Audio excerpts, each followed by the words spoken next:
hua ya kwa he Tiundati retua Ifuha marai Milanja fangali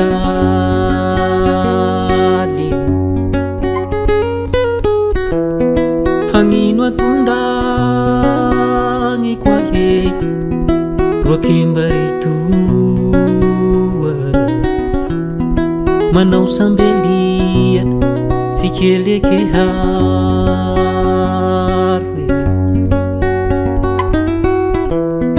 Ande ambuleza we Montete kangiza.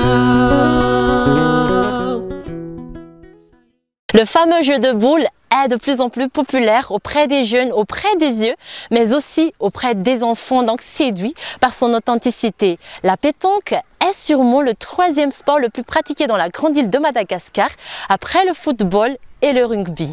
Elle est un moment privilégié d'échange où les joueurs dits nouveaux dans le domaine peuvent prendre exemple sur les plus expérimentés. Et oui, en plus de passer un très bon moment, ils peuvent aussi développer leur curiosité. Comme dans d'autres villes de Madagascar, dans les rues, dans les ruelles d'Antananarive, la scène est commune.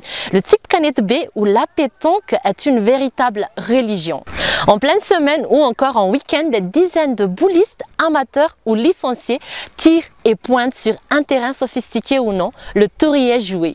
S'il y a bien un sport dont les Malagasy sont fiers, eh bien la pétanque en est un, car il ne faut pas l'oublier que Madagascar a déjà remporté 2 fois la championne mondiale de la pétanque. Et afin de vous apprendre un peu plus sur ce sport de haut niveau qui existe bel et bien à Madagascar, cette semaine Canal Austral vous emmène à la découverte, à la visite de 4 boulodromes situés au centre de la capitale qui sont très connus, à savoir donc 67 hectares à Tomadink, à Boudensouch ou encore un Kadkiel. Êtes-vous prêt à ce voyage découverte? Eh bien, si vous dites oui, allons-y!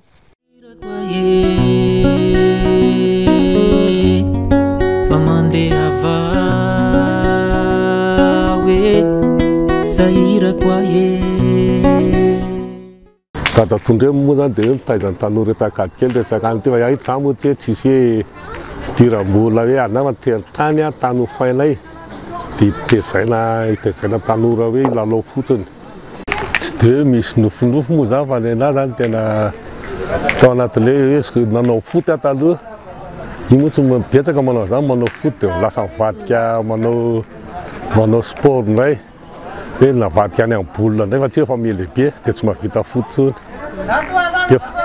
ke va la sa te ali na ni caneta pendeza de fapietsaka na lala mitondra tany any CBT mitondra na tany akanjo hoe mitondra moramanga za moa zany samy vetera de maka andotsika raha dadato ariananina ny tsaro fantatra zany amin'ny pétanque de misy karazany anankitelo izy misy ny lalao tona hoe tête à tête zany hoe anankiray isan-daniny no mifanandrana de misy ny atao hoe doublette anankiroa isaky ny andaniny no mifanandrana de misy ny atao hoe triplette. Ankoatran'izay nefa de mbola misy koa ny concours de tir ifanandraman'ny olona tsirairay avy fa io concours de tir io ndray somary misy hafa kely ny fanaovana azy satria misy arakaraky ny distance misy hoe distance na 6 7 8 9 10 11 mètres de izay mavobolina de mbola misy koa hoe mijanona carreau na mijanona na manao rétro le boule na mipitika le boule rehefa avy eo zany rehetrarehetra zany mbola azo ifaninanana daholo ary misy an'izany erak'izao tontolo zao de mety foana zany na lahy na vavy fa misy catégorie fotsiny izy hoe misy tournoi ho an'ny vehivavy de misy compétition ho an'ny lehilahy manokana fotsiny. Mahakasika anahy manokana moa zany dia tsy afeninanareo vao vetivety no nahian'izy ity tao anatintsika izay nilomano tao anatin'iny valanaretina Covid-19 iny dia mba nanam-paniriana zany satria confinement moa nisy le zavatsakoa raha ny distanciation zany dia manaja ny ray metatra izahay dia tany zany mba nanam-paniriana hoe hahay an'izany bola izany dia nandeha ny taona 2020 2021 tsika zao efa misy évolution ihany fa kely fa miezaka manaraka mbola anamafimafy kokoa ny tsaika efa zay fananana. Za zany tena marina efa lehibe ako vonona nipele kanety be satria efa champion du monde Madagascar vao tamin'ny 1999 vao lasa lina izy aloha zany efa le manipitsipi kivatovato rehefa tonga cousin kely avy any Tamatavy reny taloha tambola bakely de zay foana ny ainana rehefa vacances de nanomboka teo de tiana le izy de lasa nitatra de jusqu'à hatramin'izao.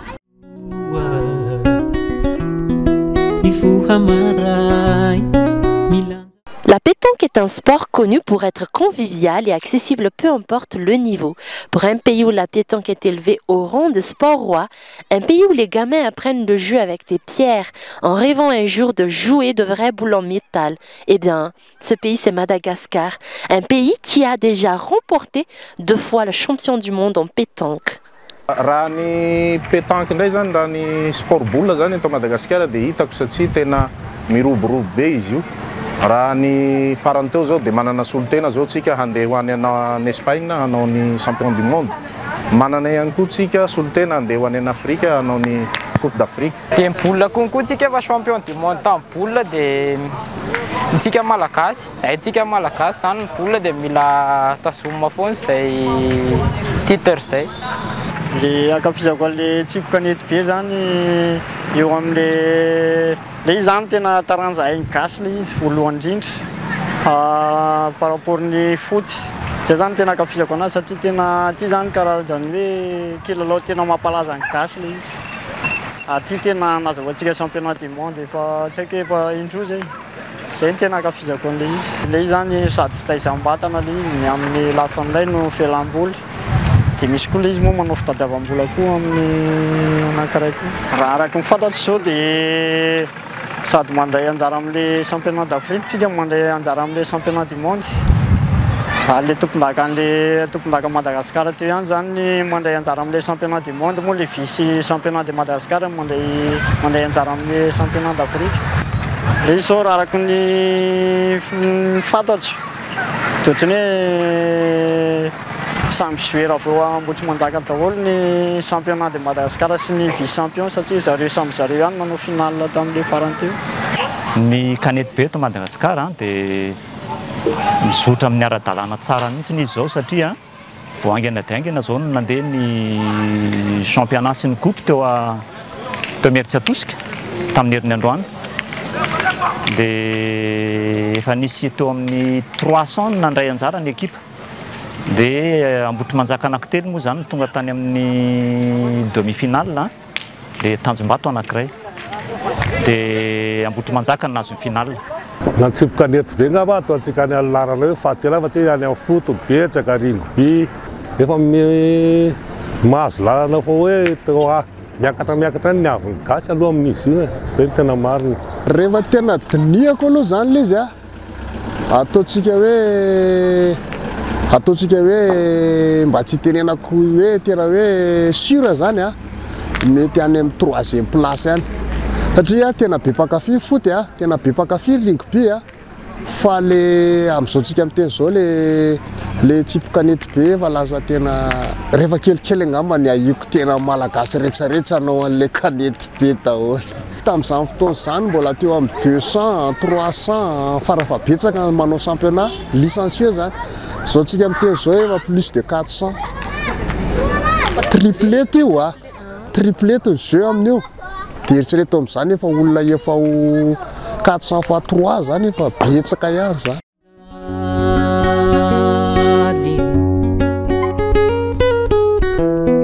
Hanino atunda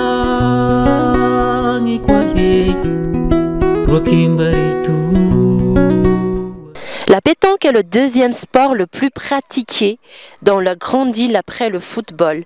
Placer des boules au plus proche d'un cochonnet seul ou en équipe, les joueurs travailleront leur concentration, leur précision, leur patience. Pour être bonne, une équipe doit former un ensemble qui fait confiance à ses membres, les valoriser, les redonner confiance en eux. Donc, un club de pétanque ressemble bien davantage à un théâtre où l'on forme des boulistes de profession. Le sur la boule, le geste souple avec beaucoup d'entraînement que s'enchaînent les tirs de précision avec succès.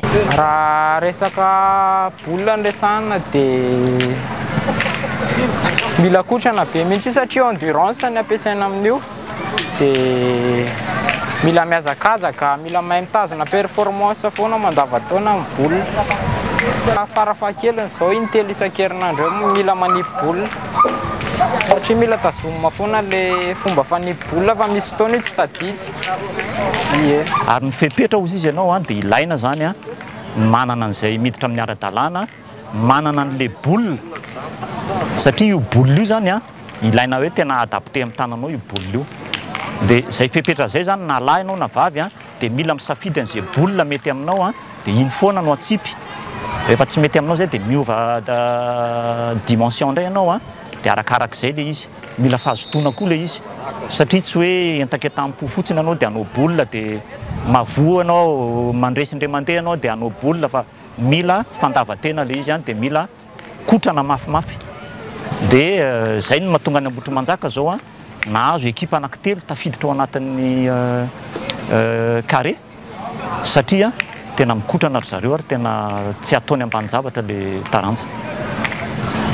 Fipetra ilaina amin'ilay izy zany raha ohatra araka le teninao teo hoe jeu de concentration le izy dia ilaina koa le eo amin'le resaka kotrana zany. Dia fahatelo eo amin'le resaka alcool zany tsy dia ilaina loatra amin'le izy raha ohatra anazy satria ao anatin'ny fanatanjahantena zany ianao zany mila en forme foana zany ao anatin'le jeu anankiray ataonao. Dia tsy dia ilaina loatra ohatra hoe mifoana sigara, fisotroana toaka ohatra. Zany rehefa manao an'le kilalao mila concentré ao anatin'le zavatra ataonao na mitiry na mipointe zany ilaina foana le concentration zany ao anatin'le izy. Mila concentration ianao, mila tomomba ara-batana tsara ianao. Tena ilaina ny mikrosy maraina, mibatabata fonjam-binga man tsy dia ilaina amin'ilay izy fa fondation anao ilaina mahitsy dia mila manao an'izay ianao. Dia ny ankoatran'izay be da be ny tombontsoa azo avy aminazy. Raha ohatranay efa misy ankonana aloha zany tena marina. Ohatra hoe ohatranazy zao mpanao asa tanana, raha misy ny asa ataoko tena mahavita tsy mikitika mihitsy rehefa tsy misy asa tena variana eo mandra-parivo ny andro. Fa rehefa mba hoe norme le fandaharam-potoanako amin'le asako dia ny demi-journée amin'ny roa any ako zany vao afaka midina amin'ny lalao manipy ohatr'izay. Misy olona tena mahavita hoe le mpiasa brosasany zao misy hoe fo maraina izy manipy izy adiny ray isan'andro, tonga aloha izy ny hariva manipy izy mandra-pamaizina ny andro. Tena kalma mihitsiny io zany resaka concentration mihitsiny zay le hoe mila tsy mila mihetsika ny eny an-devant na ohatr'izany hoe mila fangina fa io zany ilana concentré manjary le izy zany le ohatry ny mitovitovy amin'ny tennis moa zany tiako anarana azy ny resaka concentration ihany io. Hanino atonda kwa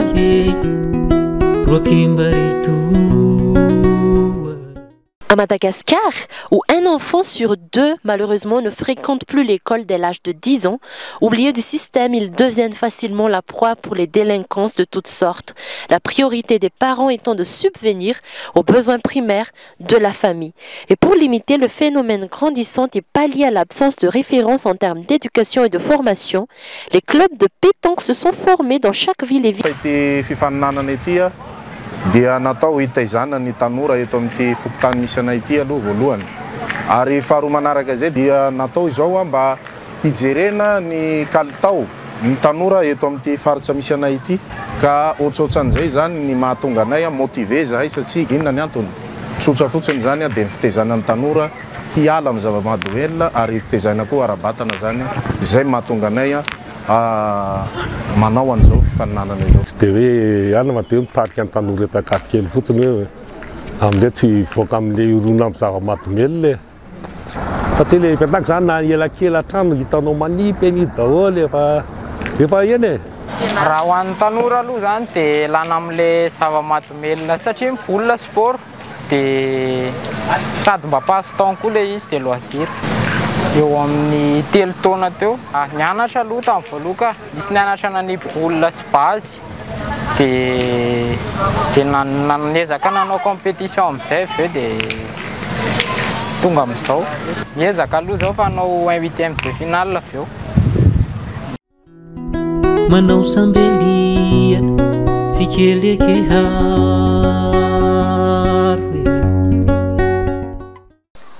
Le sport est l'un des moyens privilégiés pour éduquer la jeunesse malagasy.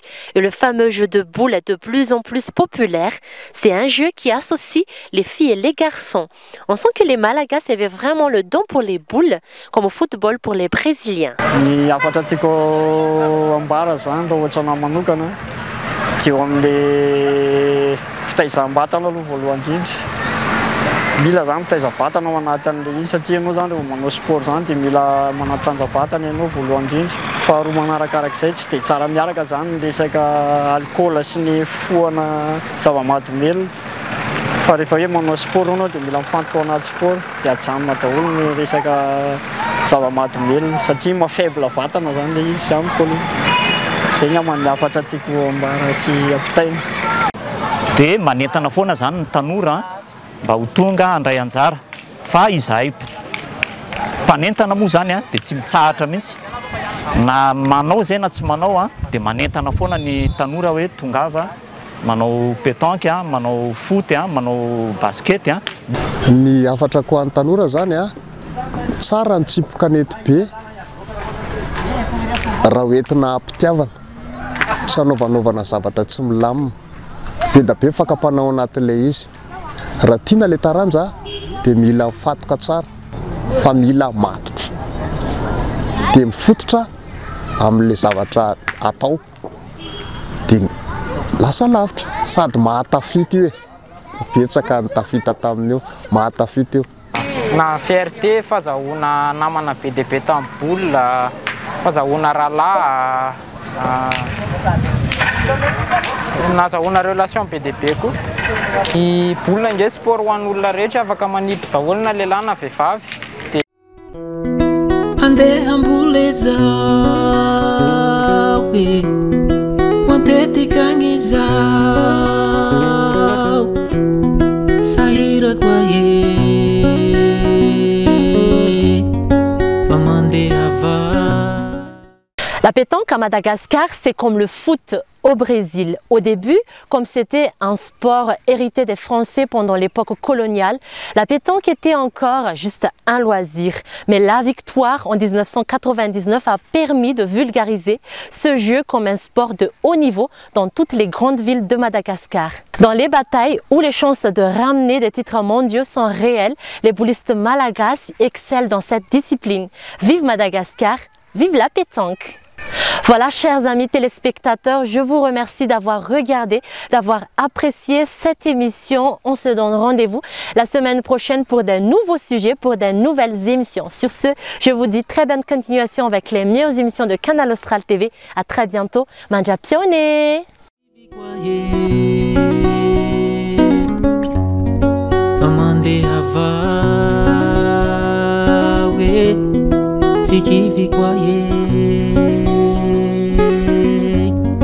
Mamande ava